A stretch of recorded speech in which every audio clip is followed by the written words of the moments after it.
Holly Cotton here, and I am joined today by Ben Smith. And Ben is a trainer, a speaker, or a holistic wellness professional, former gym owner, tons of things he's going to share with us today about how we can all have the healthiest lifestyle inside and out. So, welcome, Ben. Thanks, Holly, for having me. I really appreciate it. I'm excited to dive Yes, in yes. today. Okay, so don't worry, guys. We're going to get all of his secrets. First of all, go stalk his Instagram, Ben Smith. He has tons of videos and information on there.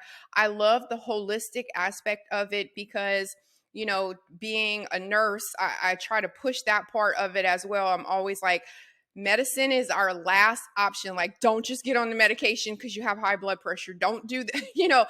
Don't go to the diet pills. Yeah, Don't always try to find that pharmaceutical answer for everything. So I love that you have that holistic lifestyle. So, first, Ben, yeah, I know as a former gym owner, you guys see all kinds of struggles that people have. So, so let's start off yeah, with you as the fitness professional and how you basically made it your mission to make fitness accessible for any lifestyle. yeah. Well, I think my primary mission is to just show people that fitness can be far more simple than we make it out to be. Like it might not be easy, but if you can focus on a couple key things that really matter, you can discard all the rest and then try really hard on those things that will actually drive progress or whatever positive change you're after. As a gym owner and as seeing people come in and out of the gym for a long time, I think the biggest thing is finding something that actually fits into your life. So I often will ask people, yo, are you actually excited about this? Are you even curious about this activity? My background is sports performance and strength conditioning, and so like I default to weightlifting and resistance training just because that's the thing I know and love. But like if that's not for you, then like you don't have to try and jam a square peg into a round hole. There are plenty of alternatives, plenty of options that will like fit your life. And I think not only training but in nutrition, it's like finding a system that's actually sustainable. Because if it's not sustainable, then the results, they'll never come or they won't last. So the more sustainable the practice, the more sustainable the result, which I think is something that's incredibly important and doesn't really get shared that often. Right, right. So, how did you decide to embark upon fitness as your profession? Yeah. So it started, I was an athlete as a kid. I played sports my entire life. It just always was the thing that I defaulted to. So like when I was like, stressed out as a kid or like, a lot of my time was spoken for with sports or school or whatever, but I always really enjoyed athletics. And even more than playing, I really just enjoyed the team building aspects of sports. After school, I went and joined the military. So I was in the Army for 10 years. And that entire experience was just one massive effort in team building and creating like momentum around like a shared objective or a shared goal. And so, being a gym owner or even like a group fitness instructor or personal trainer, that still exists today in my life where it's like I'm trying to create momentum around this like one common goal that we're after. My own personal life, I struggled with an eating disorder much of my teens and into my 20s. And so my passion for nutrition and even training beyond just my own athletic performance was like to solve a problem. So I struggled with, body image. I struggled with, being a guy who, traditionally might not have to deal with these things, or it's not really publicized that a male is going to deal with, um, anorexia, binge eating disorder, bulimia, all these things. And so it just kind of evolved into, okay, this is me navigating my own lived experience. And through that, I can share with other people and hopefully, if anything, just create some like commonality between me and them. Yeah, and And as a coach, it's been really valuable to be like, yo, I'm screwed up. I'm messed up also. So like, let's do this together. Like, that's my favorite right, thing. and that's what I was going to actually say that is we think that it's something that's unique because we don't see so many men that are talking about it, but it's actually not unique. It's just that there's not Yeah. a safe place for men to be able to come out and say, "Hey, I have body dysmorphia as well," or "I have, like you Yeah. said, an eating disorder," and it is very common also, especially Yeah. now because everyone in social media, they expect you to look a certain way, whether you're a male or a female. If you're on social media, Yeah. there is so much scrutiny, like, oh, you're trying to sell fitness, or oh, you think you're cute, or the fashion model, and I'm Yeah. looking at your gut. So I mean, they scrutinize every single thing on social media. So I love that you are talking about that and bringing awareness to that. And so I know you were saying that nutrition is something that you basically focused on. And again, I think it's very Yeah. important to talk about that correlation, because it's not just I have an eating disorder, now I'm going to start eating again, because you're constantly thinking, Right. oh, everything I eat is going to make me fat. So you have to find a structured way to make sure you are having that nutritional input every day. So can you tell us about how you focused on nutrition and how you implement that into your life as well?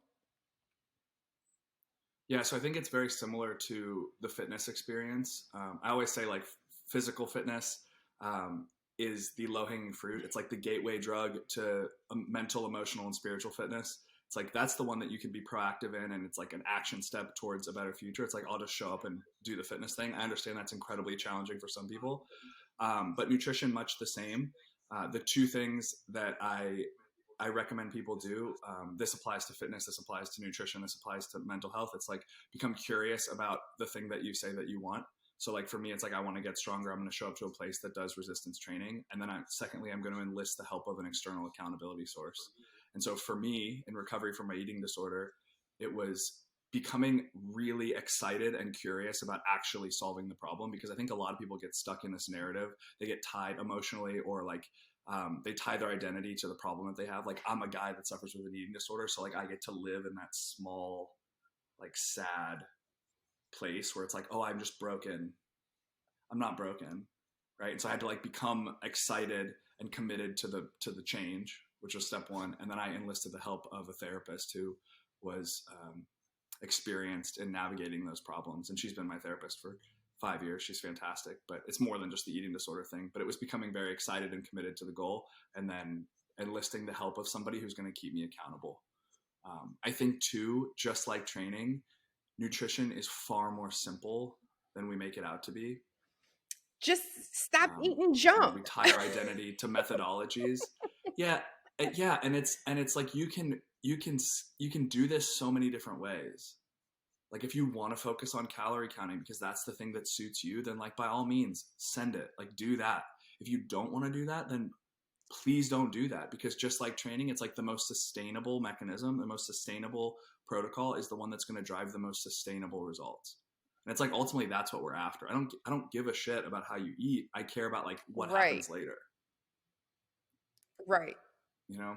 And I And think, I think oh, I go think ahead. like I said, my mission is just to share that my mission is just to share that like it can be so so simple, and like I would urge you to at least try the simplistic route, because you'll probably see that when you remove all the noise, like you can make some really incredible change. And so that's, like I said, people, I just want to see people change and people have the results that they're after, because momentum breeds momentum elsewhere. And if you can get momentum here, then you can get momentum in your relationships. You can, make progress at work. It's like it all feeds. It's like a And flywheel. I think that that's really, really good advice, Ben. You might know what you're talking about. No, Thanks. but no, I think that that was an excellent point, and I think a lot of people don't have that as their end game. And like you said, it's what works Yeah. for you, and don't look at other people. Don't try to do. And that's the thing. Of people start doing this hodgepodge of fitness and lifestyle Yeah. and what's healthy and what's not healthy, and you're all over the place, and so you're doing 20 different things, so you never really focus on that one thing that could give you results. So I think Yeah. that is great advice. I love that. I love that. So Yeah. Just start with one. Just start with one thing. Just start with one that's it. thing. One thing. One thing. Yeah. Yeah. Hey, you know what? Hopefully they listen to our advice, Ben. Hopefully they listen. We're like, Some people do. Some people do. Some people are like, oh wait, it can be simpler than it is now. And I'm like, yeah, it can be simpler. And they're like, oh my right. God, like I'll do that. And then other people are like, no, I'm not going to do that. And I'm like, all right, well then just keep making it harder It's than it like needs to be. it's almost like whenever you have a kid that starts school, you don't automatically start trigonometry. You're starting off with Right. 1 + 1 is 2. You don't just go automatically Yeah. to, y equals mx plus b. Even look at me. Like I've been training for 22 years. My first day in the gym, I was 10 years old. I played travel hockey as a kid, and our coaches were they were like, they were well beyond like what needed to be. But like we got into the gym at 10 and we're training and following structured training programs. Then in high school, I'm in this like one of the most world renowned strength conditioning facilities in Indianapolis, Indiana. It was my home gym, and I'm mentored by these guys who like have trained their whole lives and coached all these great people. And then I like get trained. I went, I go to college and I learn more, and then I'm in the army. I learn more, and now I'm coaching professionally for a number of years, and I learn even more. And it's like I still do the most basic stuff. You go on your social media and you see all these crazy, like novel, attention grabby things. We don't do like nobody does that. That's just there to like get you to click on their thing. Like if I videoed my training every day, you would be so bored. You'd be so bored. But you know what? I show up every single day and I do the work. And then like I understand that like I'm not going to see the results today or tomorrow or even like 2 months from now. But when I'm 45, in 13 years when I'm 45 and I'm still training and still making progress, then I'm going to be like, holy cow, that was worth Right, it. right. And that's it's the same thing. I know we were talking about nutrition and diet, and Yeah. I'd say that all the time. Like it starts with and I don't personal train anymore, but when I did, I was like, Yeah. listen, I'm with you for 1 hour. My hour doesn't mean Yep. anything. All my hour really is helping is with cardiovascular and endurance at this point. It's what you're doing the other 23 hours when you leave. So if you're up at 3 o'clock in the morning and eating a roll of cookie dough, this means nothing. Yeah. So I love Yeah. that. I love that. Okay, so Yeah. another thing that you are very passionate about and you use in your training style is effective dosage. So, can you tell us Yeah. exactly how that relates to training, recovery, and life? Yeah, a lot of people, when I talk about minimum effective dosage, people think like medication, where it's like, oh, I'm going to take just enough medication to like solve the problem or remedy the problem, and then I'm going to continue with my life. You being a nurse, you understand that. But so like I look at training the same way. Like we're just dosing stimulus across like a lifetime of exposure, and so like that's a lot of words, but basically like you do just enough in the gym to drive the adaptation. You don't need to do more than that. You just do what you need to do to make steady progress, and then if you do that, then you're able to show up and train again. My goal in training is to just be able to show up tomorrow or whenever your next scheduled training day is. And so if I like murder you on Monday and you can't train for a week, or you show up and you get injured on Tuesday and you can't train for 2 months, then we've like missed out on a whole bunch of really valuable time together. And like I said, my goal is for myself and everybody that I'm interacting with to be able to train for the rest of their life, or to be able to like, play with their grandkids or their great grandkids, or whatever it is, whatever the thing is for you.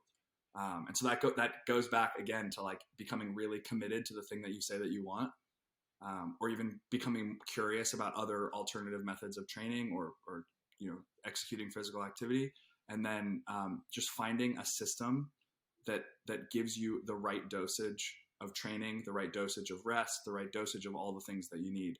And like enlisting the help of a coach is really, really valuable. I know not everybody's able to, you know, do personal training or like join a gym that has great coaching. Um, but like the internet has fitness, like all the stuff is free, like everything's free. It's just like having a plan is better than not having a plan, basically, is my plug Well, there. and I totally agree with exactly what you're saying, and it's so funny because I have a friend who doesn't work out at all. Now, she's very Yeah. lean. She doesn't like to be called skinny. She's like a size 0, but she's super super petite. And Yeah. and so she decided she was Yeah. going to start working out, and she goes and she gets a trainer, and so the next day I'm on the phone with her, and she can't even walk up the stairs, and I'm like, what? I'm like, what? And she's Yeah. like, yeah. And I was That's n- like, okay. I that's was no like, fun. that's delayed onset muscle soreness. Muscle And I was soreness. like, I said, Yeah. you must have done too much. And why? So I said, well, tell me what your trainer did. So she tells me all of these leg exercises that they did. And I was like, okay, first of all, someone like you can't not work out at all. And then also she's going 2 days a week. So she's only working out on those 2 days. I was like, you need to be on the treadmill or Yeah. riding the bike. I said, you can't go, you're going to be sore all the time. So I think that's kind of like what you were saying. Yeah. A lot of the trainers don't have that dosage effectiveness, and they're just like, okay, well, I Yeah. don't give a shit. You're here for a day. I'm going to work you out till you die. And then Yeah, or they're trying to like do the best that they can with the time that they have available. So like if like let's say for instance she's going twice a week and she's really interested in getting some sort of result. That trainer's like, "Oh my god, well I only have 2 hours out of the 168 hours in a week. I have to smash her to like try and drive some sort of adaptation." And that doesn't work that way, right? But it's like, probably well intentioned. And so I look at it and I'm like, okay, if we can figure out a system where we get more exposures across the week, so like more training sessions or more smaller, like focused bouts of exercise.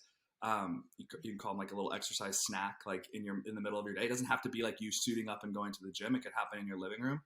Um, if you can get more exposure to exercise across your week, then you don't have to do as much, in those sessions. I train for about 45 minutes. I just do it 4 to 6 times a week, and it varies between like 2 to 6 exercises. Like this morning I trained for 49 minutes. I like time all of them just because it's a fun little game. But I trained for 49 minutes, and I think you could boil this whole thing down to, it's like, do less but do it better. And so like every time I show up to the gym, my goal is not to like fit more training in. My goal is to remove all the stuff that Mhm. isn't important and just do the few things that are really, really valuable. And like the value that I assign them might be different than you. Like I want to be strong, I want to be lean, and I want to be really fast.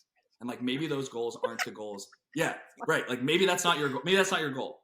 Right. But I think a lot of people's goal is to be like strong, lean, and fast. And it's like there's context there, right? It's not, I don't want to like go into the Olympics, but like I would like to be strong, lean, and fast for a 32-year-old male who like has lived the life that I've lived and had the injuries that I've had and like has the goals that I have later. And so I think if we can just like find a way to dose training appropriately, then you're able to show up forever.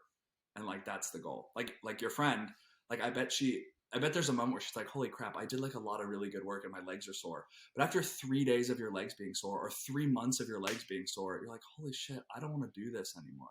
Well, You know? And so that's not I'm super working with her, Ben. sustainable. She already flaked, and then Yeah. she caught a cold, so then she was out for like 2 weeks. I was like, oh my God. Okay. So now we're back to square one. That's my that's my favorite scenario. So when somebody flakes, I'm always like, okay, like what's going on in your life? Because like if they're flaking, that training isn't sustained. That's like it's not fitting their life. They're trying to make their life fit the training, and like it has to be the other way around.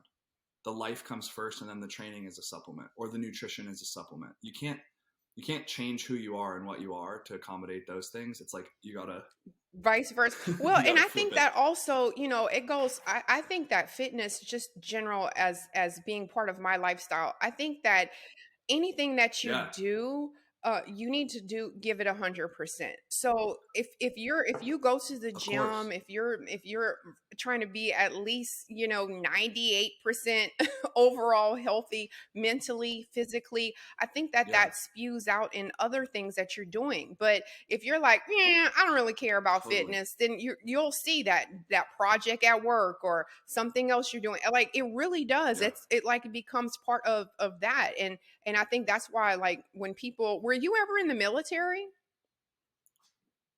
Yeah, I was in Okay, the so army for see, 10 I was years. gonna say, people in the military, you kind of Yeah, have like this different thought process. There's no this is how it is, and we're gonna get it done, and we got to roll with it. There's no other option, whatever. So you almost have to have that, because if you don't have that mindset that changes it into a lifestyle where you think that, oh, it's okay if I yeah, flake off because I can be back, or oh, well, I'll take a week off or whatever. yeah. But it has to be that discipline that's there. So is that one of the ways that you implement, or is that one of the things too that you implement, is the discipline in your training style? Yeah. Yeah. So I think I might not use the words discipline. The words I can start. I'll Because go it's scary backwards when you with say this. But so discipline. a lot of people. Yeah, yeah. I think there's like a maybe like reframing that word. So I like to think of discipline. There's like two different types of discipline. One is like an ego driven discipline where it's like comes from a place of maybe lack, where it's like, I have to show up. And you could maybe think of like your old football, maybe like the high school football coach who's like, do more, do more, do more. And like that would be like ego discipline in my mind, where it's like maybe it gets you the result, but you're like sad and unhappy during it. And then I like to think of like soul discipline or like source discipline, where it's like that's not me being committed to this like aesthetic result or like working really hard. It's like me being committed to some like higher goal, or like, a life well lived, or like me playing with my grandkids or whatever it is. Now maybe like the daily activities are similar with those two, but it's like reframing my reason for doing it. And so like I'm not disciplined.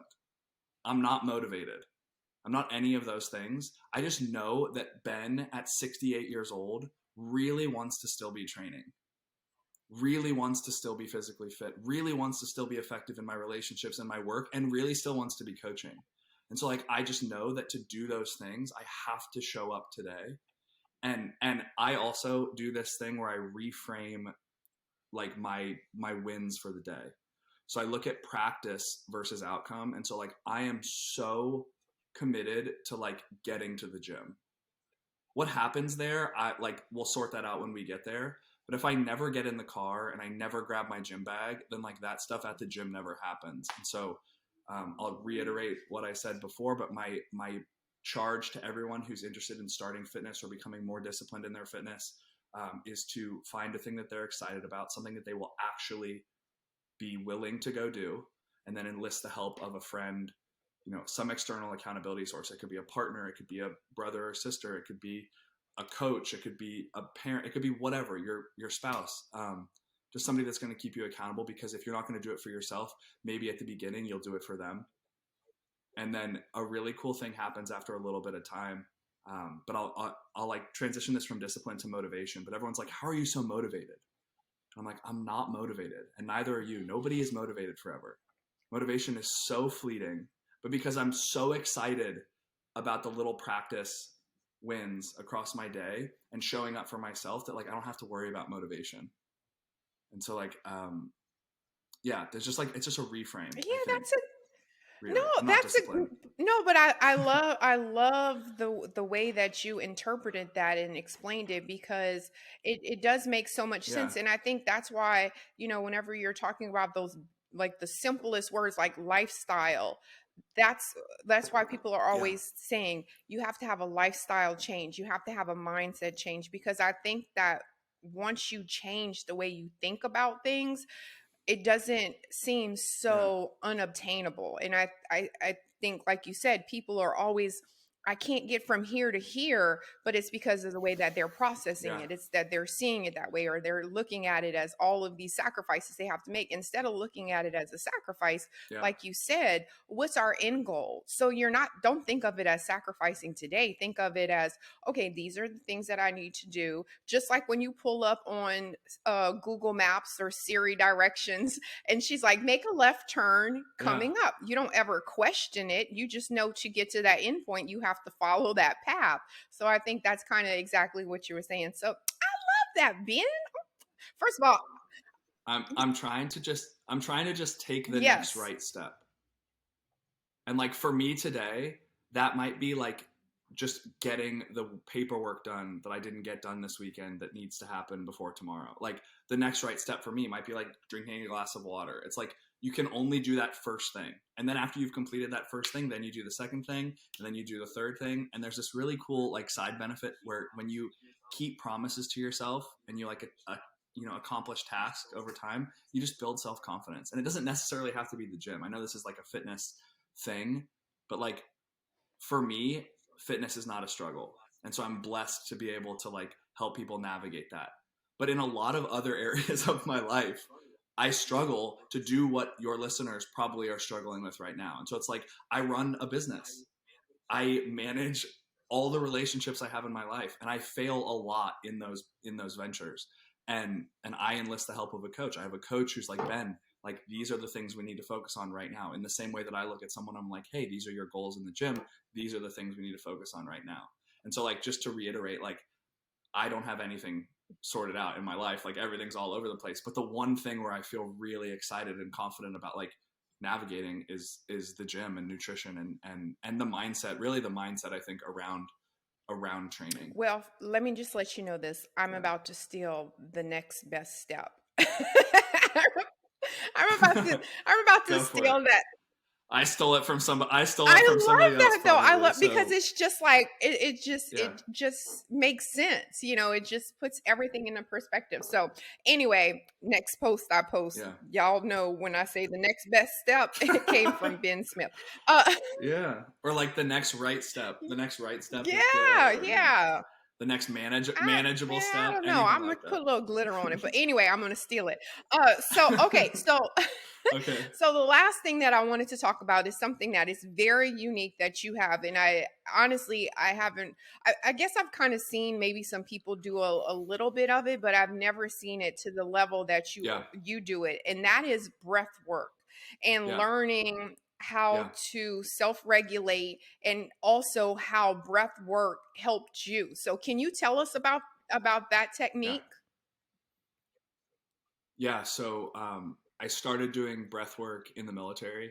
It's a cool way to just calm down and ground yourself in moments of high stress or before moments of high stress if you can like, you know, predict that. And then I left the army and I was working, as a coach. And I was very lucky. I was coaching at a gym who had a pretty robust breath and then hot and cold exposure program. And so I had done ice baths, I'd done sauna, I had done breath, all separate and kind of hodgepodged across, the last decade of my training and coaching life. And then I was in this facility and got to like really learn about why it was valuable, the breathing specifically, why heat and why cold was incredibly valuable. And then a little bit more about me. I own and operate I guess you could call it like a celebrity coaching business, but a holistic wellness coaching business. And so majority of my work is with film and television personalities and touring musicians. And so you can imagine the life of an actor, of a musician who's on the road. It's rather chaotic. It mirrors like what a pro athlete might experience, game after game after game after game in different cities all over the country, or even myself, as a former soldier. It's like that high stressed chaotic environment. So I felt very comfortable with this population, and so I started implementing these breathing practices with those coaching clients, and I saw just the most incredible growth, not only in the gym but like in their work, just learning how to self-regulate or having the tools in the toolkit to self-regulate when things become stressful. And so I can share a little bit about my work right now. I'm about to actually leave on a tour, but I work with a band and we travel around the world. We just finished a 16-month world tour, and a large part of what we do, like yes, we train every day, like yes, we eat all our meals together, but a large part of what we do is the meditation and the breath work and just the ability to self-soothe, the ability to calm themselves down. And like I'm just there as a cheerleader, truthfully. Like I lead, but like I'm just there to cheer them on, and they've taken such ownership over that specifically. I think the greatest gift you could give yourself is the ability to self regulate and the ability to just like chill out. And that like kind of has a negative connotation, but to have the ability to just calm down for a second. I'm rather high strung. I'm rather stressed out. I suffer with anxiety, depression, and ADHD. And breathing has been the single greatest tool because I think that it's active versus some of these other tools like taking medication or even psychedelics or even getting in the ice or sauna. It's like they are passive. The experience is acting on you. And like training, breathing is active. I have to be the one doing it. a big part of my coaching practice. So we talked about the next right step, or like simplifying everything. My coaching practice is called Train with Ben, and TWB. We've used train, walk, breathe.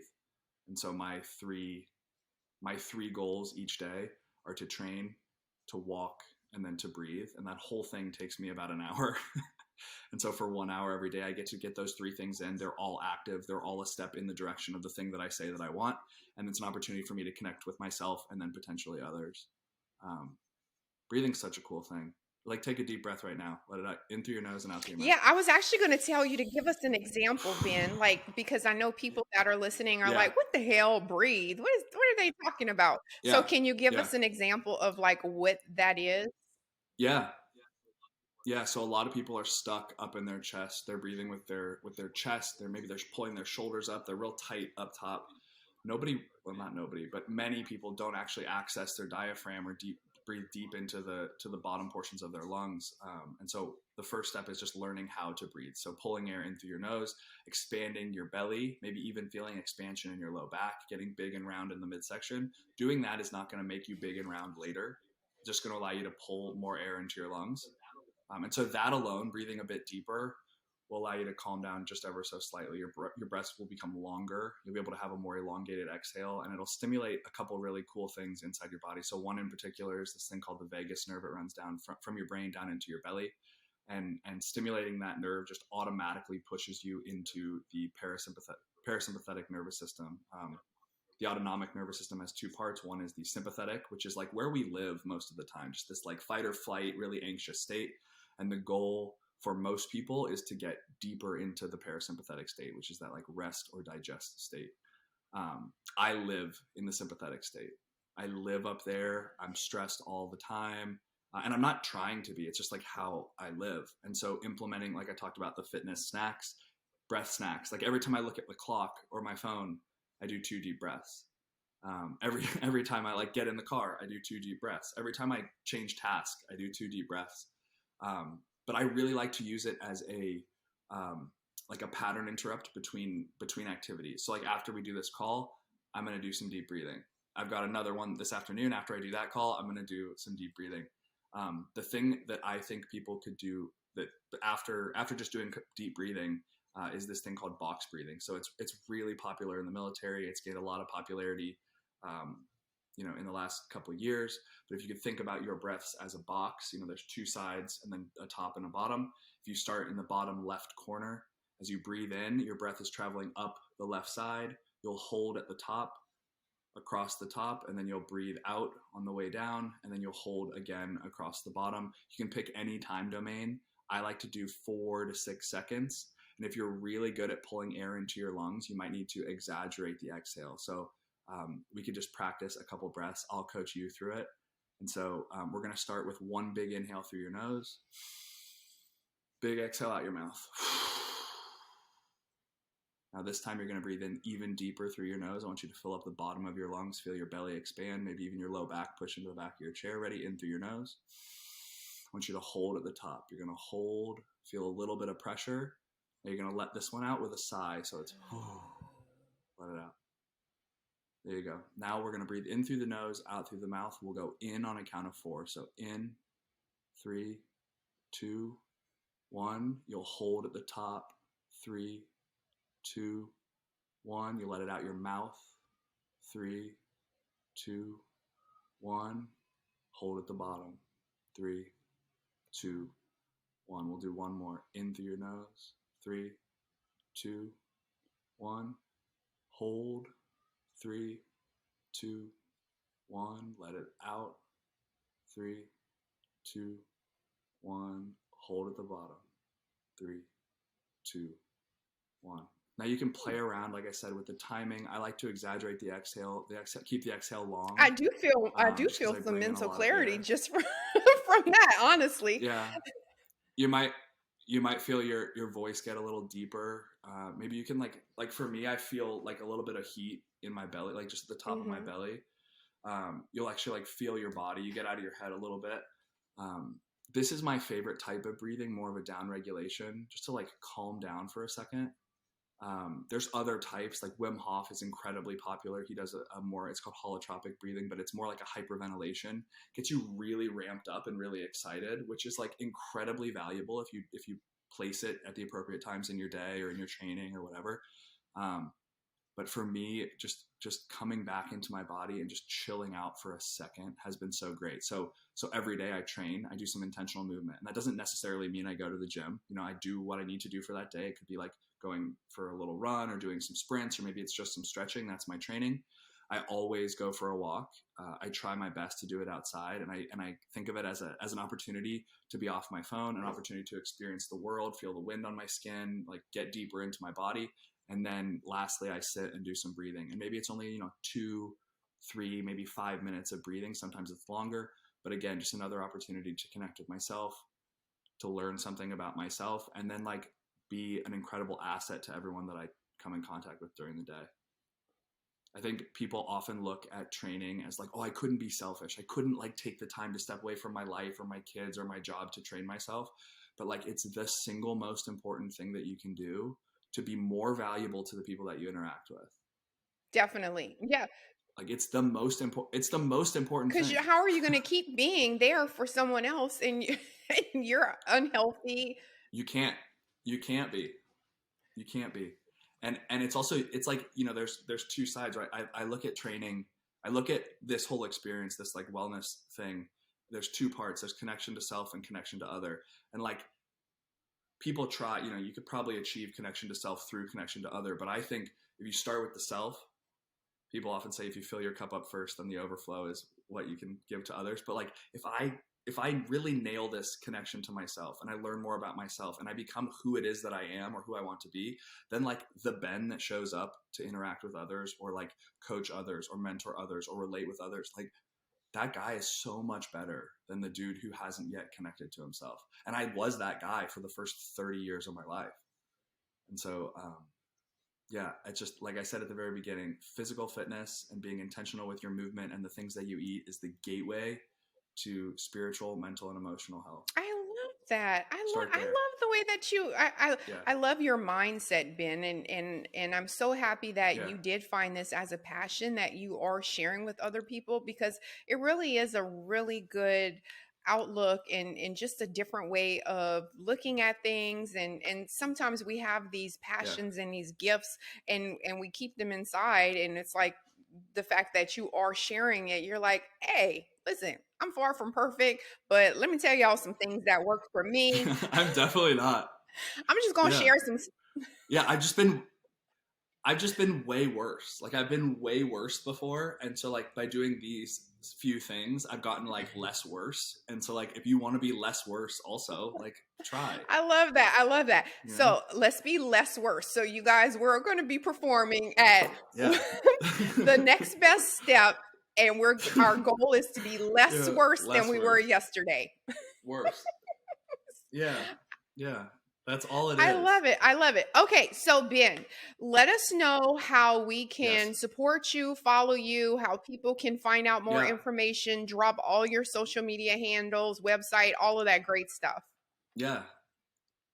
So my social media is at Ben Vee Smith, BenVeeSmith. I have a TikTok that's the same username. And then my website is that same name, benvsmith.com. If you go to that website now, which you can access, through, whatever server or my Instagram, if you go to that website and you enter your email, I'm pushing out updates about some really cool stuff that's coming out, an opportunity to train with me. Via the internet. So I'm launching an app here in a couple weeks, and I think it's going to be a really cool experience. Just if you're interested in either doing exactly what I do in the gym, or if you're new to training. I think I'm like a guy who's been lifting my whole life, and that might be scary. But it's like if you're new to this thing, like I'm here to like shepherd you through that, and like let's get fit together. Like just try it out. And I'd be really stoked to join you on your fitness journey. So benvsmith.com or at Ben Vee Smith. And then I post like regular fitness stuff and, just life stuff on my socials. I need to be better about it, but like we're all a work in progress. Right. I love that. I love that. So thank you. It was so nice to meet you, Ben Smith. Yeah, of course. It's nice to meet Okay, you.